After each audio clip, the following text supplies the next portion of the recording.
Salut à tous, c'est Sylvain du Hockey Franco. Je vous retrouve dans un décor un peu inhabituel. Vous le savez, j'ai pas l'habitude de vous cacher ce que je traverse, que ce soit en bien ou en mauvais. J'ai choisi mon nouveau décor de vie, en Brenne, pour partager tout ça avec vous. En commentaire, juste sous la vidéo, racontez-moi vos meilleurs souvenirs de 2020, je les lirai tous. Fin 2019, j'ai pris un virage personnel majeur en me séparant de ma compagne avec qui j'étais depuis plus de 10 ans. Plus tard, j'allais aussi quitter ma ville d'adoption, Québec, pour revenir vivre en France. Avant ça, j'avais eu le temps de vous concocter une émission spéciale sur les 10 ans du hockey français, tournée chez mon ami Martin, que je salue bien d'ailleurs, au Québec, et de publier une vidéo, la première d'un projet mené avec les Taureaux de Feu de Limoges. Je vous raconterai plus tard pourquoi, malheureusement, je n'ai pas pu publier la suite. Ce seront les deux seules vidéos parues sur ma chaîne en 2020, mais pas la fin de mes aventures et mes aventures. L'aventure, déjà, avec une expérience de guide auprès d'une équipe coréenne pour l'agence de voyage spécialisée dans le hockey, IHT. Une équipe bluffante avec qui j'ai vécu des émotions fortes. À Ottawa, on a vécu des moments exceptionnels. D'abord, un match disputé contre une équipe locale sur la glace du Canadian Tire Center, l'antre des sénateurs. Niveau sensation, je peux vous dire que rentrer dans une patinoire de cette taille-là, en petit comité, et vivre un match depuis le banc, c'est juste incroyable. Et le meilleur reste à venir.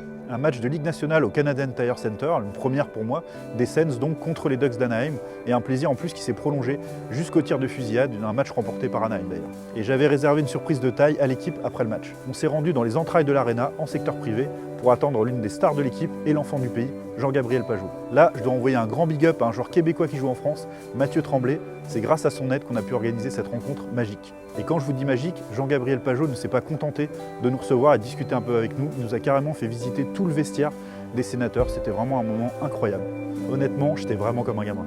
Là, déjà, 2020 n'était pas complètement acheté. Sur la route de Québec, j'ai aussi pu rencontrer deux anciennes figures du championnat de France de hockey, Steven Woodburn et Michel Vallière. Steven Woodburn, c'est 5 Magnus remportés avec le club de Rouen. Il a aussi joué à Gap et à Avignon. Et puis, il a également gagné 3 Coupes d'Europe et il a passé 10 ans en équipe de France, participant à 2 Jeux Olympiques. Michel Vallière, c'est 7 saisons passées en France, un titre de champion remporté en 1996 avec Brest et 5 ans en équipe de France. Derrière ça, le bonheur de vivre une nouvelle édition du tournoi international Pee-Wee de Québec, tout simplement le plus prestigieux au monde, avec pour mission de réaliser la revue de presse internationale du tournoi auprès de toutes les équipes emmenées par IHT. Entre 2 interviews de joueurs et d'entraîneurs, je bénéficiais du meilleur bureau possible avec une vue imprenable sur la glace depuis une loge du centre Vidéotron. Des souvenirs de dingue dans l'avion du retour vers la France. Et là, tu te dis que le destin fait les choses de manière très étonnante, très cruelle d'abord, puis très chouette. Après un voyage éreintant, bien chargé, j'ai vécu le pire épisode de 2020. Je me suis fait voler mon sac pro avec tout mon matériel de tournage, mon MacBook Pro, mon matériel de son, mes lumières, mes caméras, tout. Un enfer. Environ 15 000 € de pertes entre le matos et les projets avortés. Tous ces projets avortés, j'en ai encore la gorge serrée. Un projet avec Franck Fazio, tout ce que j'avais tourné d'autre avec les Taureaux de Feu de Limoges, une vingtaine d'interviews de joueurs NHL sur le thème de la francophonie, et puis tout ce que j'avais tourné aussi au classique hivernal du junior majeur. Déjà, quand tu retournes vivre chez tes parents à plus de 35 ans, c'est rude, mais là j'avais juste envie de disparaître. J'étais vraiment à 2 doigts de tout arrêter, j'étais effondré.